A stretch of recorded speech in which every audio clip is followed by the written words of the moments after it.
Hello students, welcome back to my channel study essential. तो आज हमारा टॉपिक है functions of the layers of the OSI model. तो आज हम फिफ्थ लेयर पे हैं। पहली 4 लेयर्स को हम डिस्कस कर चुके हैं। फिफ्थ लेयर जो है वो है सेशन लेयर। तो सेशन लेयर क्या कहती है? It is the network dialogue controller. मतलब क्या? जैसे कि इसका नाम है, ये दो सिस्टम्स के बीच में एक सेशन इस्टेब्लिश करती है, मतलब कनेक्शन इस्टेब्लिश करती है और दो सिस्टम को आपस में कम्युनिकेशन में लेकर आती है। मान लो एक सिस्टम 1 है, एक सिस्टम 2 है, तो ये दोनों आपस में कम्युनिकेट करना चाहती है। तो सेशन लेयर क्या करेगी? इन दोनों के बीच में कनेक्शन इस्टेब्लिश करके एक सेशन में एक इनका सेशन मेंटेन करेगी। इसका रियल टाइम एग्जांपल है, जैसे हम बैंक में यूजर आईडी पासवर्ड भर के किसी बैंक की वेबसाइट को असेस करते हैं, इसका रियल टाइम एग्जांपल है। आप इसको ऐसे समझ सकते हो, ये हमें क्लाइंट है, हमारा हम क्लाइंट है, like we want to access the website of for example PNB bank and this is the server. ठीक है, हम क्या करेंगे? ये इसकी फर्स्ट रिस्पॉन्सिबिलिटी भी है, जैसे जो कहती है डायलॉग कंट्रोल। हम क्या करेंगे? यहाँ पे पीएनबी बैंक की यूआरएल लिखेंगे, उनकी वेबसाइट पे जाएंगे, ठीक है, अपना user name and password fill करेंगे and we will request a session from them कि हम we want to make an session with your server. और वो सेशन बहुत टाइम के लिए, बहुत लिमिटेड टाइम के लिए होता है। अगर आप कोई भी, अगर आपने रियल टाइम में देखा हो, अगर आप कोई ट्रांजेक्शन नहीं कर रहे हो सेशन इस्टेब्लिश करने के बाद, यूजर आईडी पासवर्ड डालने के बाद कोई ट्रांजेक्शन नहीं कर रहे हो, तो थोड़े से 5 मिनट्स के बाद अपने आप सेशन लॉग आउट हो जाता है। ठीक है, तो ये बड़े सिक्योर्ड वेबसाइट्स होती है। तो यहाँ पे क्या है? यूआरएल सेंड किया, we are send user name और पासवर्ड सेंड किया, तो that means we are authenticating, हम ऑथेंटिकेट कर रहे हैं that we are the valid user from your bank. तो उनको जब यूजर नेम पासवर्ड गया तो ये हमें एक्नॉलेजमेंट भेजेंगे, ऑथराइज करेंगे that we can use some kind of facilities और प्रिविलेजेस इन आर, हम अपनी आपकी अपनी वेबसाइट पे वो प्रिविलेजेस को यूज कर सकते हैं। जैसे हम ट्रांजैक्शंस करना चाहते हैं, एफडी करना चाहते हैं, बेनिफिशियरी ऐड करना चाहते हैं, या कोई इंटर बैंक ट्रांसफर करना चाहती है, ये सब ट्रांजैक्शन हम जो करेंगे वो उस सेशन में करेंगे। तो सेशन में क्या है? दो सिस्टम आपस में डायलॉग में एंटर हो चुके होंगे, आपस में कम्युनिकेट कर रहे हैं। ठीक है, तो इसको बोल देते हैं dialogue control. That's why it is called as it is a network dialog controller. It establishes, maintain and synchronize the interaction between the communicating system. दो communicating systems के बीच में ये session establish करेगा, उसको maintain भी करेगा और synchronize भी करेगा। तो जो फर्स्ट फंक्शनैलिटी है डायलॉग कंट्रोल, वो मैंने आपको समझा दी है कि अगर यूजर वांट्स टू असेस, अगर यूजर कोई सेशन एस्टैब्लिश करना चाहता है सर्वर के साथ, वो पहले उसको ऑथेंटिकेट करेगा, फिर उसको ऑथराइजेशन मिलेगी, फिर वो दोनों आपस में डायलॉग में एंटर करेंगे। उन दोनों के डायलॉग को मेंटेन करके रखना भी किसकी रिस्पॉन्सिबिलिटी है? सेशन लेयर की रिस्पॉन्सिबिलिटी है। नेक्स्ट आता है सिंक्रोनाइजेशन। सिंक्रोनाइजेशन क्या होता है? सेंडर और रिसीवर एक ही स्पीड में डेटा को ट्रांसमिट कर रहे हैं एंड रिसीव कर रहे हैं, राइट? अब इसमें चेक पॉइंटिंग की एक बात आ जाती है। मान लो एक स्ट्रीम ऑफ डेटा है हमारे पास ऑफ 2000 पेजेस, इसमें हम बोल देते हैं चेक पॉइंट्स। ये बहुत इंपॉर्टेंट पॉइंट है in the functionality of the session layer. ठीक है, हम मान लो एक सिस्टम से डाउनलोड करें एक फाइल ऑफ 2000 पेजेस। अगर सेशन लेयर ने चेक पॉइंट्स नहीं लगाए हुए, तो मान लो हम 523rd पेज पे पहुंचे, एक एक करके पेज डाउनलोड हो रहे हैं, 523rd पेज पे आके हमारा सिस्टम हॉल्ट हो गया, हॉल्ट हो गया, इलेक्ट्रिसिटी चलेगी, पावर डाउन हो गया, कुछ भी हो गया, तो वो 523 पे आके रुक जाएगा। ठीक है, 523 पे आके रुक जाएगा, सिस्टम हॉल्ट हो गया। जब अगर हमें दोबारा से करनी है तो हमें जीरो से रीट्रांसमिशन दोबारा से स्टार्ट करनी पड़ेगी, दोबारा से डाउनलोडिंग जीरो से स्टार्ट करनी पड़ेगी। बट अगर सेशन लेयर ने चेक पॉइंट्स लगाए हुए हैं, चेक पॉइंट्स लगे हुए हैं आफ्टर एवरी 100 पेजेस,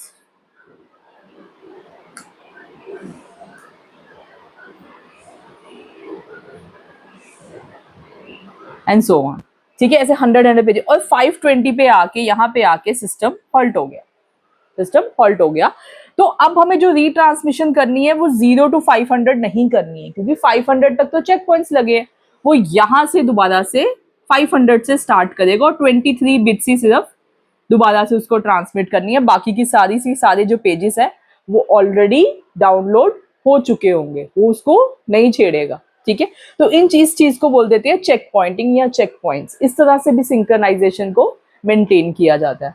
तो अब इसकी एग्जांपल देखते हैं कि प्रेजेंटेशन लेयर से, अपर लेयर से डेटा आएगा, वो डिवाइड होगा, उसमें चेक पॉइंट्स लगेंगे, सेशन लेयर अपना हेडर ऐड करेगा, वो डेटा ट्रांसपोर्ट लेयर को जाएगा, ट्रांसपोर्ट लेयर से डाउनवर्ड जाएगा, फिजिकल लेयर से होते हुए वो इधर को जाएगा, फिर ट्रांसपोर्ट लेयर से वो डेटा सेशन लेयर को जाएगा, सेशन लेयर अपना हेडर रिमूव करेगा एंड देन वो डेटा प्रेजेंटेशन लेयर को जाएगा। तो ये थी functionalities of session layer. Next हम पढ़ेंगे एप्लीकेशन लेयर, सॉरी नेक्स्ट हम पढ़ेंगे प्रेजेंटेशन लेयर। नेक्स्ट है हमारी प्रेजेंटेशन लेयर। जो प्रेजेंटेशन लेयर है वो है 6th layer in the OSI model. तो जैसे कि इसका नाम है प्रेजेंटेशन, तो ये बेसिकली डील करती है कि हम डेटा को कैसे प्रेजेंट करेंगे टू द यूजर, नेटवर्क में कैसे डेटा को प्रेजेंट किया जाएगा। क्या कहती है, it is concern with the syntax and semantics. Syntax होता है what kind of format are we using for the data, हम किस तरह का फॉर्मेट, किस तरह का स्ट्रक्चर यूज कर रहे हैं डेटा के लिए, ये हमें कौन बताएगा, प्रेजेंटेशन लेयर। सिमेंटिक्स मीन्स हर एक उस स्ट्रक्चर का, हर सिंटेक्स का क्या मीनिंग है, हर एक बिट का क्या मीनिंग है, ये भी हमें कौन बताएगा, प्रेजेंटेशन लेयर। मतलब कि पूरा का पूरा वो बता रही है कि हम कैसे डेटा को प्रेजेंट करेंगे। तो that is the responsibility of the presentation layer. It is concern with the syntax and semantic of the information का जो भी सिंटेक्स और सिमेंटिक है बिटवीन द टू सिस्टम्स। तो आइए इसकी फंक्शनैलिटीज देखते हैं। पहला है ट्रांसलेशन। ट्रांसलेशन क्या कहता है, कोई भी दो सिस्टम जो नेटवर्क में होंगे वो कभी भी सेम नहीं होंगे।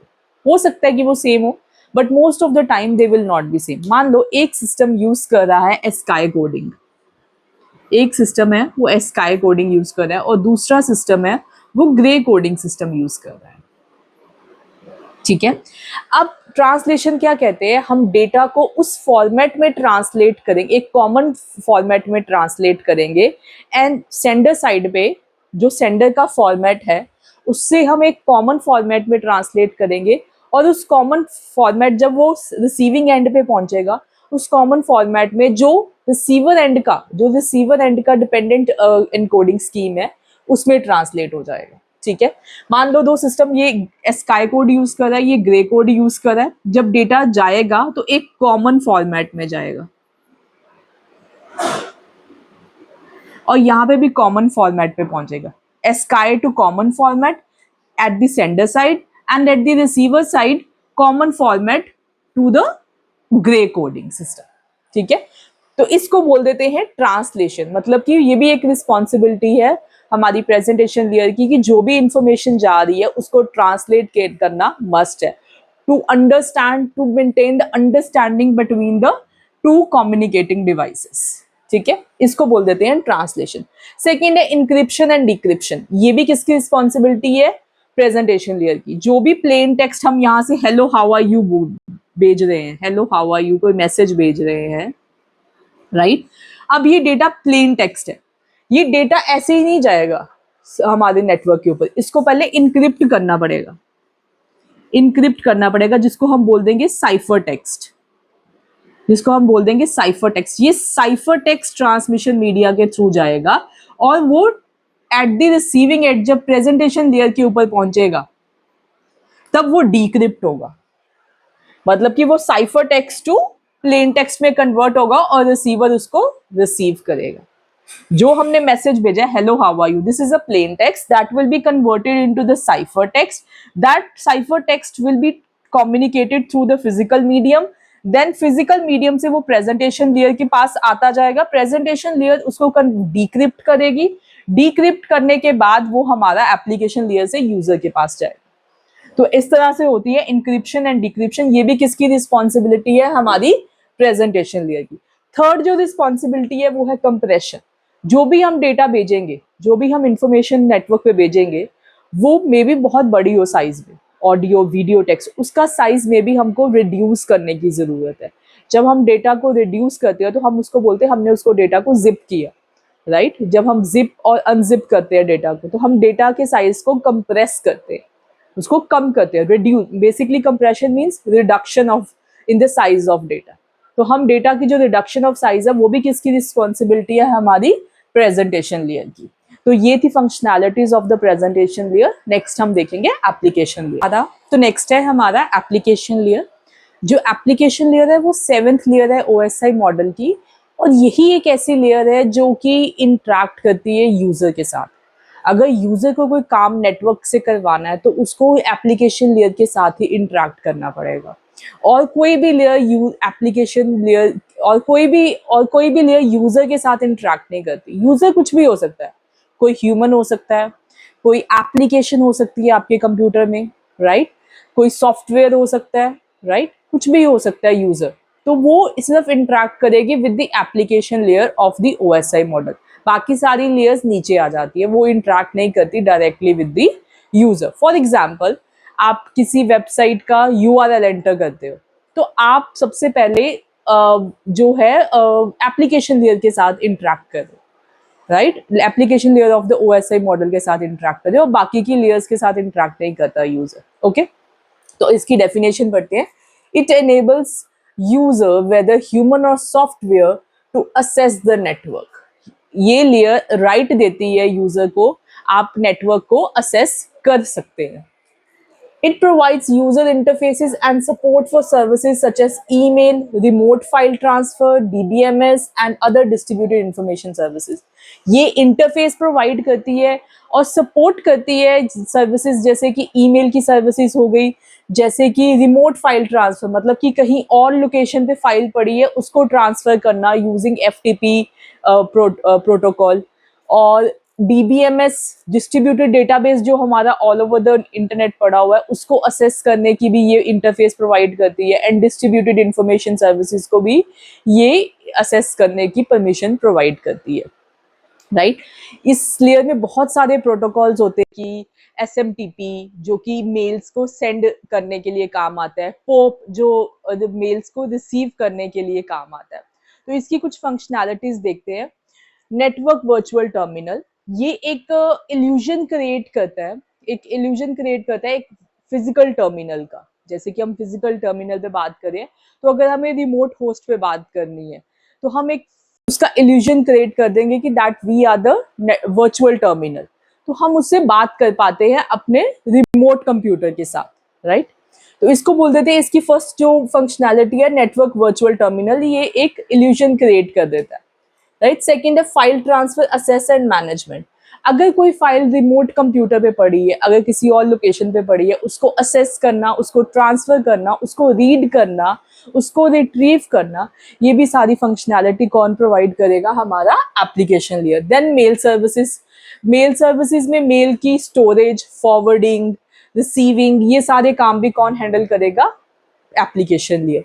नेक्स्ट आ जाता है डायरेक्टरी सर्विसेज। इसमें डिस्ट्रीब्यूटेड डेटाबेस, जितना भी डेटाबेस ग्लोबल इंफॉर्मेशन हमारी इंटरनेट पे पड़ी हुई है, ये उसके साथ डील करता है। पूरी की पूरी डायरेक्टरी इसमें बनी होती है कि जितना भी इंफॉर्मेशन हमारे नेट पे पड़ा हुआ है उसकी, जैसे कि हम गूगल पे सर्च करते हैं तो वो हम एक डायरेक्टरी बेसिस पे हम इंफॉर्मेशन को सर्च कर पाते हैं with the help of application layer.